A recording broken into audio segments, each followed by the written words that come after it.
suis très heureux qu'on accueille la deuxième session et c'est très utile pour nos formateurs parce que c'est eux qui sont les chefs de projet, les étudiants qui font partie des clients. Tout à l'heure, justement, comme je suis ignorant des systèmes d'information et je suis un petit physicien, donc l'une de ces jeunes filles est venue me donner une leçon sur l'agilité. Je m'aperçois que la philosophie d'esprit, elle est dans l'agilité, puisque toute notre pédagogie aujourd'hui qui fait en sorte que l'apprentissage des métiers se fait plutôt par équipe et par un coaching. Donc ils ont créé cette alliance, ils ont créé l'alliance pour pouvoir aider un peu l'agilité un peu partout dans le monde, mais aussi pour pouvoir supporter tout ce qui est certification de Scrum Master, de PO, etc. Donc toute certification jusqu'à ce jour passée par l'alliance. Moi, 95% des cas, des problèmes que je rencontre en organisation, j'en croise pas mal. Il n'y a que deux choses qui posent problème. Deux. Pas trois, deux. La communication, ouais, c'est évident, mais bon, juste si tout le monde se parlait, si tout le monde se disait les choses, si tout le monde se disait où on en est, pourquoi on le fait, qu'est-ce qu'on fait, ça changerait tout. Et naturellement, lié à ça, la gouvernance. Ce que j'ai essayé de présenter, c'est ce qu'on appelle Agile Open Adoption. Bon, c'est un truc de Dan Mesic, donc c'est en anglais. L'idée, c'est qu'il y a quand même... l'agilité, c'est dur à prendre en main parce que c'est une culture. Or, tout le monde veut être agile aujourd'hui parce que c'est un grand succès. Et c'est dur. Et ça échoue quand même assez souvent. Bon, c'est jamais noir ou blanc, hein, c'est-à-dire quand ça échoue, on garde des choses bien. Et quand on réussit, ça n'a pas été dans la facilité. Et donc, il y a une approche très différente qui est proposée, basée sur l'invitation. Jamais de contraintes. Dans un cadre prédéfini, on ne fait pas ce qu'on veut. Mais il y a un cadre prédéfini, voilà l'objectif à suivre. Et tous les 6 mois, on va se faire des grands open space, qu'on appelle forum ouvert. Ne pensez pas open space sans les chaises, pensez forum ouvert, de brainstorming où on lance des actions et on les suit. Et tous les 6 mois, on fait des points. Et donc c'est très lié à ce que vous êtes, à ce que vous avez envie de faire, au métier que vous connaissez, plutôt que de s'imposer des méthodes prédéfinies. On a beaucoup de résistance et cette présentation que je vais faire aujourd'hui, c'est pour parler un peu de Lean Startup. Évidemment, je ne vais pas rentrer dans le détail du Lean Startup parce que après, on pourra en parler si vous voulez. Il y a beaucoup de bouquins, il y a beaucoup de livres qui parlent du sujet. Voilà, donc je vais effleurer le sujet. Je veux juste que vous sachiez que le Lean Startup existe. C'est mon seul objectif aujourd'hui. Et puis vous me poserez des questions par la suite, si vous voulez. Déjà, le mouvement Agile, c'est un mouvement international. C'est un mouvement qui a pris naissance aux États-Unis. Et on voit aujourd'hui aux États-Unis, c'est les boîtes qui cartonnent le plus. Maintenant, on parle de Facebook, Google, etc. C'est des boîtes qui sont hyper agiles. L'Europe du Nord est beaucoup plus agile que l'Europe du Sud. Je parle de la France, entre autres.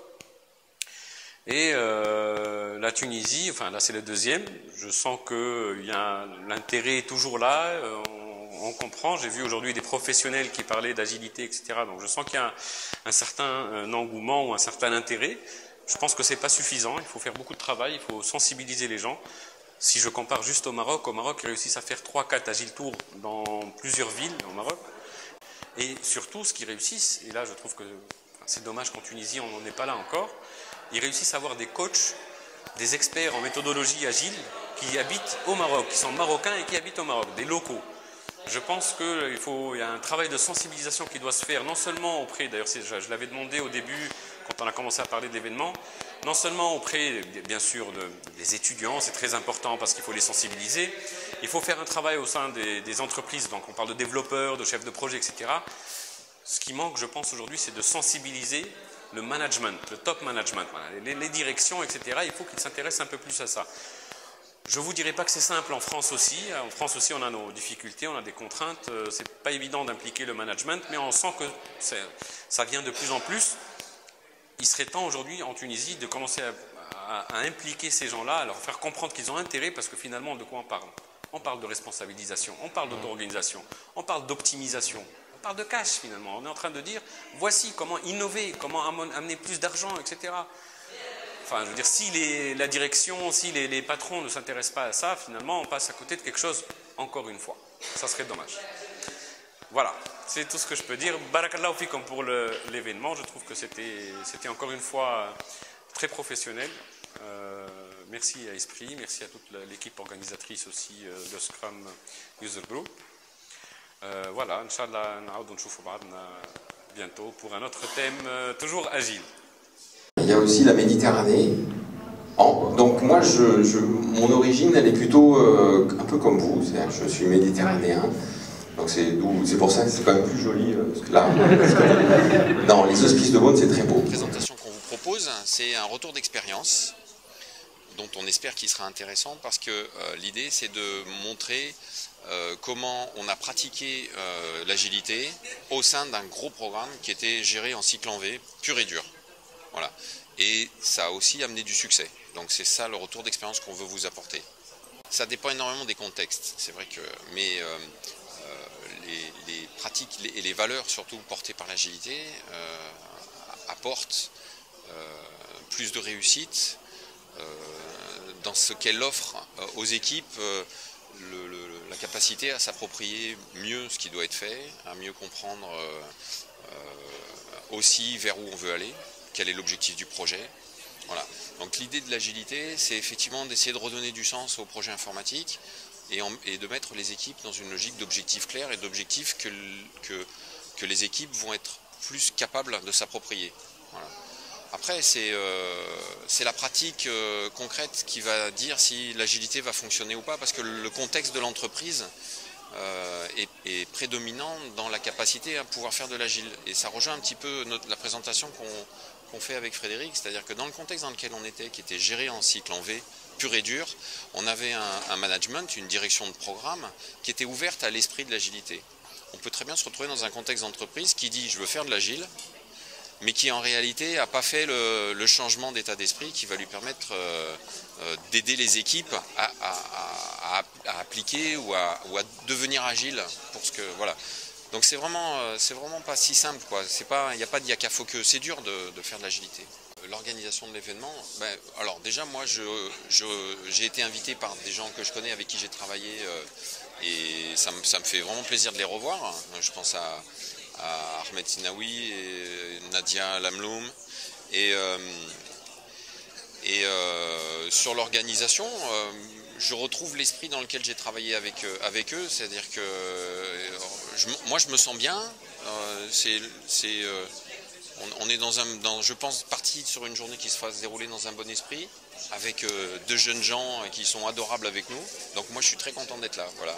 Donc on en a déjà parlé ce matin des 4 valeurs du manifeste Agile. Donc on tenait à les rappeler en début de présentation parce que c'est vraiment ce qui est porteur de notre démarche et de ce en quoi on croit dans le monde du travail que l'on fréquente de manière générale et puis dans les projets informatiques sur lesquels on intervient. Donc bonjour, je suis Frédéric Joliot. Cet après-midi, je vais intervenir pour faire un retour d'expérience sur la mise en place de démarches agiles sur un projet de refonte de système d'information qui au départ n'était pas organisé et gouverné dans une optique agile mais dans une démarche en cascade classique. Et le but de ce retour d'expérience, c'est de montrer en quoi les méthodes agiles ont pu contribuer au succès de ce programme de refonte de système d'information. Et donc ce que je vais faire, alors je vais le faire en partenariat avec mon ami et collègue Xavier Galéry. Et ce que l'on va tenter de montrer à travers ce retour d'expérience, c'est notamment à quel point sont importantes les valeurs de l'agilité, plus que les pratiques stricto sensu, à quel point sont importantes la communication entre les individus qui participent au projet, et puis comment on peut mettre de l'agilité dans les projets, même si le contexte ne se prête pas à une organisation et une démarche complètement agile, donc du Scrum de bout en bout, du Kanban de bout en bout, de l'Extreme Programming de bout en bout. Nesrine Razouzi, consultante chez Novasoft. Bon, méthode agile, ce que j'ai compris, elle se base surtout sur la motivation des ressources, que tu les responsabilises ou t'attirent la main pour évaluer le potentiel, tout en encadrant les objectifs qu'ils doivent atteindre. Mais je pense que les femmes qui ne sont pas très applicables في تونس معناها كيما تجي انت في réunion وتقول له نوت يا réunion باش يقول لك سي بون 5 واختاني معناها مش باش يقول عارفوا اسمع ريونيون نتاعك فاشله. فوالا. Sinon, c'est une très bonne idée. Elle se base surtout à un changement de mentalité, ce qui est très difficile. Vraiment, relation de confiance. Les employés, ils se permettent, ils donnent vraiment leur avis, ils avancent. L'agilité, en fait, c'est une pratique, c'est une démarche qui permet d'améliorer la qualité du livrable. Mais en fait, c'est une culture. Une culture, en fait, ça ne vient pas tout d'un coup, donc il faut que ça retravaille. Il faut qu'on retravaille cette culture. Alors, ce que je vous propose, en fait, pour Esprit, pour qu'Esprit en fait, puisse introduire cette culture aux structures, aux éditeurs de logiciels ou bien sociétés de services. Alors, ça va être, par exemple, via des séminaires. Donc, Esprit peut proposer des séminaires autour de l'agilité, autour de Scrum, Kanban, etc. Donc ça, c'est la première démarche. La deuxième démarche, c'est par exemple, je dirais, c'est le marché de l'emploi. Le fait que Esprit propose ses cours et même peut proposer aussi des certifications autour de l'agilité, ça serait intéressant que les futurs ingénieurs d'Esprit, quand bien sûr ils seront recrutés dans des structures, ils vont sûrement aider les entreprises à améliorer leur façon de faire et bien sûr proposer et conduire le changement et le passage des modèles de cycle de vie qui sont un peu classiques, cascade, V, etc., vers les modèles. L'Agile Tour Tunis 2013 a été organisé cette année par Esprit et Tunisia Scrum User Group. Pour la deuxième fois consécutive, à Tunis et plus précisément à Esprit. Donc la journée s'est passée sous le thème des conférences, des jeux et des workshops assurés par différents orateurs tunisiens et français. On a eu M. Pablo, on a eu M. Rauf Abrougui, M. Xavier et M. Frédéric. Ils ont animé des jeux, ils ont animé des conférences. Tout ce monde a participé à faire que cette journée réussisse. Il y a eu pas mal de professionnels qui étaient intéressés aussi bien par les jeux que par les conférences. Les étudiants aussi ont été intéressés, ils ont fait partie de la journée. Nous avons eu une assistance assez importante de personnes qui ont assisté aussi bien aux conférences qu'aux jeux. Donc on avait eu à peu près dans les 300 personnes qui ont assisté. Au code process, donc, complètement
She